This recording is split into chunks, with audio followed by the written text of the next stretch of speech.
তারপর 2 বছর হয়ে গেছে, একা যাইনি। আমার পরিবারের কারোর সঙ্গে আমি যোগাযোগ করি না। এখানে এতিমের মতো একা আছি। অবশ্য অনেক ভালো আছি, সিলেট শহরে বনমাছের মতো একাকী। তার মানে তোমার ঘর আছে, পরিবার আছে, তারপরেও তুমি এতিম? হ্যাঁ। সত্যি? আর তুমি জানো এটা আমি এতদিন না জেনে কত আফসোস করে গিয়েছি। কিসের আফসোস? আফসোস হলো আমি তো ছোট থেকেই এতিম। কিন্তু শুভ জানো, আমার না খুব শখ ছিল আমার অনেক বড় একটা শ্বশুর বাড়ি হবে, সেখানে আমার শ্বশুর থাকবে, শাশুড়ি থাকবে, থাকবে। কিন্তু যখন তোমার সাথে আমার প্রেম হলো, তোমার কাছ থেকে জানতে পারলাম যে তুমি এতিম। তখন থেকে সব স্বপ্ন মাটি চাপা দিয়ে আমি আফসোস করে যেতাম। কিন্তু এখন আমার আফসোসের সব দিন শেষ। আফসোসের দিন শেষ মানে? তোমার কি ধারণা আমি ওই বাড়িতে ফিরে যাব? অসম্ভব। তোমাকে যেতেই হবে।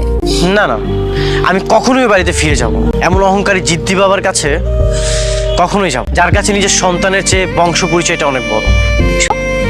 বাবা মা রেগে গেলে অনেক কথাই বলে, কিন্তু তাদের ভালোবাসার জায়গাটা ভালোবাসাতেই রয়ে যায়। তুমি বাসায় ফিরে যাও, সবার কাছে ক্ষমা চেয়ে সবকিছু ঠিক করে নাও। Please Nipa, try to understand. এভাবে জিদ করো না তো। আমি কখনোই বাড়িতে ফিরে যাব না। বাড়িতে ফিরে গেলেও আমার বাবা আমাকে কখনোই মেনে নেবেন, আর তোমাকেও মেনে নেবেন। ঠিক আছে, তাহলে আজকে থেকে ব্রেকআপ। মানে? মানে হচ্ছে আমি তোমার সাথে প্রেমও করব না, তোমাকে বিয়েও করব না। যে বয়ফ্রেন্ড আমার স্বপ্ন পূরণ করতে চাচ্ছে না, সেই বয়ফ্রেন্ডের সাথে আমার রিলেশন একদম মানায় না। কি বলতেছো এসব? এই শহরে আসার পর থেকে তুমি আমার একমাত্র সঙ্গী। তুমি জানো না আমি তোমাকে কতটা ভালোবাসি? তুমি তো আমার সবকিছু, তুমি তো আমার ভালোবাসা। আমাকে যেহেতু এতই ভালোবাসো, তাহলে যাও না, বাসা যেয়ে সবকিছু ঠিক করে নাও। আমাকে যেভাবেই হোক ওই বাড়ির বউ করে নিয়ে চলো। তোমাকে বললাম না আমার বাবা কেমন। আমাকে ছেলে হিসেবে মেনে নিলেও তোমাকে কখনো মেনে নি। আমার বাবার মনটা শক্ত পাথরের মতো। সে পাথরকে আমি পানির মতো নরম করে নেব। তুমি শুধু বাসায় ফিরে যে সবকিছু ঠিকঠাক করে নাও। শ্বশুরকে কিভাবে পটাতে হয় সে টেকনিক আমার খুব ভালো করে জানা আছে। ঠিক আছে। শোনো, একদম নম্রভদ্র হয়ে তারপর বাসায় মনে রাখবে, যেইভাবেই হোক সবার মন জয় করে আমাকে বউ বানিয়ে ওই বাসায় নিয়ে যেতেই হবে। যদি না পারো তাহলে কিন্তু আমাদের রিলেশন এখানেই ব্রেকআপ। ঠিক আছে, আমি সবকিছু ম্যানেজ করে নেব। মনে রাখবে, এটা কিন্তু আমাদের ভালোবাসার চ্যালেঞ্জ। হ্যালো, কে বলছেন? মা। শুভ, বাবা তুই এতদিন পর ফোন করলে? মা, আমি দুইটা বছর তোর ফোনের জন্য অপেক্ষা ছিলাম বাবা। মা, আমি বাবার উপর রাগ করে সব সিম চেঞ্জ করে ফেলেছি আর ঢাকার বাইরে চলে এসেছি। বাবা তুই ফিরে আয়, বাবা তুই বাড়িতে ফিরে আয় বাবা। কিন্তু তোমার ওই অহংকারী স্বামীর কি রাগ কমেছে? আমি এত কিছু বুঝি না বাবা। তুই আসলে তোর বাবা সব রাগ চলে যাবে। আর শোন বাবা, কোনো মা বাবা তো সন্তানের পর খুব রাগ করে থাকতে পারে না। তুই বাসায় ফিরে আয় বাবা। ঠিক আছে মা, কাল সকালে আমি চলে আসবো। আলহামদুলিল্লাহ, আল্লাহ আমার কথা শুনেছে। বাবা আমার যে কি আনন্দ হচ্ছে বাবা, আমি তোকে বুঝাতে পারবো না বাবা, আমার কি আনন্দ হচ্ছে। বাবা একটা কথা বলি, এবার তুই আসলে তুই কিন্তু বাবা একটু নম্র সভ্র ভদ্র হয়েস, হ্যাঁ? তাহলে তোর বাবার সাথে আর কোনো কথা হবে না। ঠিক আছে বাবা, কথা দেন আমাকে। ঠিক আছে মা, কথা দিলাম, একদম নম্র ভদ্র হয়ে চলবো। তুমি একটু বাবাকে সামনে নিও। হ্যাঁ, সেটা আমি সামলাবো বাবা। তুই তাহলে চলে বাবা, কাল দেখা হচ্ছে তোর সাথে। কি হলো, এত খুশি খুশি কেন? তোমার ছেলে ফিরে আসছে কাল। না, খবরদার ও যেন এই বাড়িতে আর না আসে। তুমি রাগ করে আছো কেন? ওর সাথে আমার ফোনে কথা হয়েছে, ও আমাকে কথা দিয়েছে।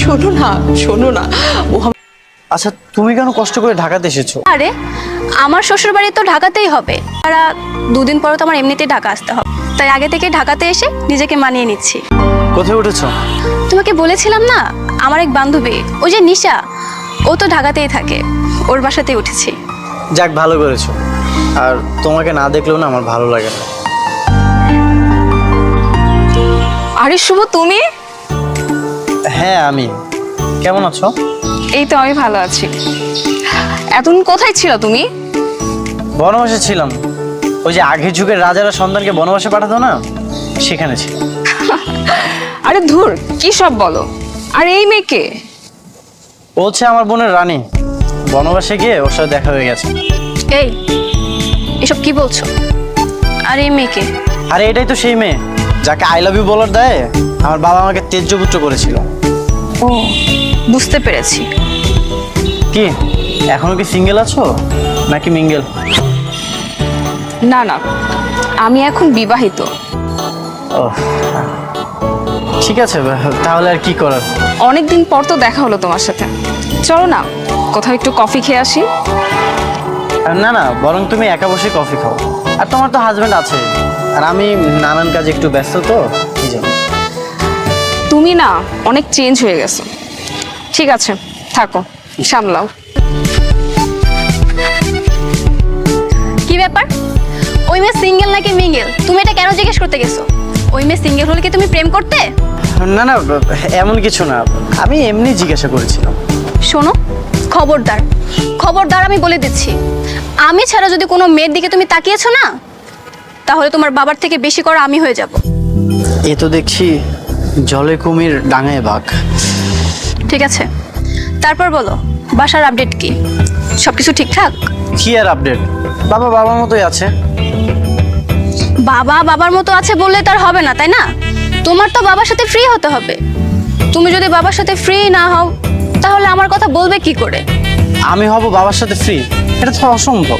অসম্ভব মানে? তাহলে কি এভাবে চলবে? তুমি কি তোমার বাবার কাছে আমার কথা বলবে না? তোমার কথা যে কিভাবে বলবো সেটাই ভাবতেছি। এত ভাবা ভাবির কিছু নেই।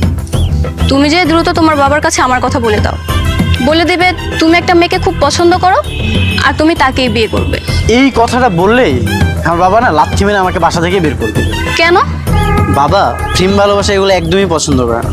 আমার নিজের আপন চাচা, সে প্রেম করে বিয়ে করেছিল, তার সাথে এখন পর্যন্ত সে কন্ট্যাক্ট করেনি, তাকেও বাসা থেকে বের করে দিয়েছিল। আর সিলেটে তো চাচার বাসাতেই ছিলাম। বুঝতে পেরেছি। তাহলে তো মনে হচ্ছে খুব কঠিন সমীকরণ। ঠিক আছে, কোনো সমস্যা নেই, আমাকে কোনো একটা আইডিয়া বের করতে হবে।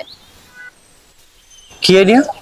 এখন থেকে যখনই তোমার বাবাকে রাস্তায় দেখব, তখনই বিভিন্নভাবে তোমার বাবাকে ইমপ্রেস করার ট্রাই করব। তোমার বাবা যখন ইমপ্রেস হয়ে যাবে, তখন দেখবে তোমার বাবা ইচ্ছে করে তোমাকে যে বলবে, বাবা শুভ, তোর জন্য আমি একটা মেয়ে পছন্দ করেছি, মেয়েটা রূপে গুণে একদম পরীর মতো। এই বাবা না সেই বাবা না, এসবে কোনো কিছুতেই কাজ হবে না। সেটা না হয় আমিই বুঝবো, আমার মাথায় কিছু প্ল্যান আছে। এখন তো বুঝতেই পারবা, কত করে বললাম যে এসব নাটকের কোনো দরকার নেই। ডিরেক্ট বাবাকে বলি যে আমি নিপাকে ভালোবাসি, তুমি না না করলে, এখন বোঝো ঠেলা। এখন কি করবো বলো তো?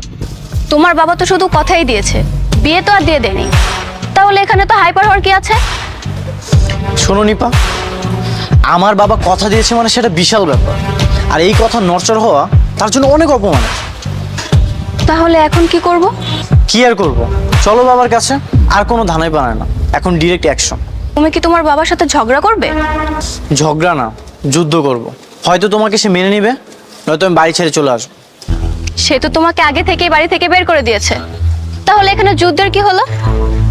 এই যুদ্ধে তো সে আগে থেকেই জয়ী। তাহলে এমন কিছু করব যেটা বাবা কখনো কল্পনাই করেনি। কি করবে? আচ্ছা সেটা পরে দেখা যাবে, এখন চলো বাবার কাছে।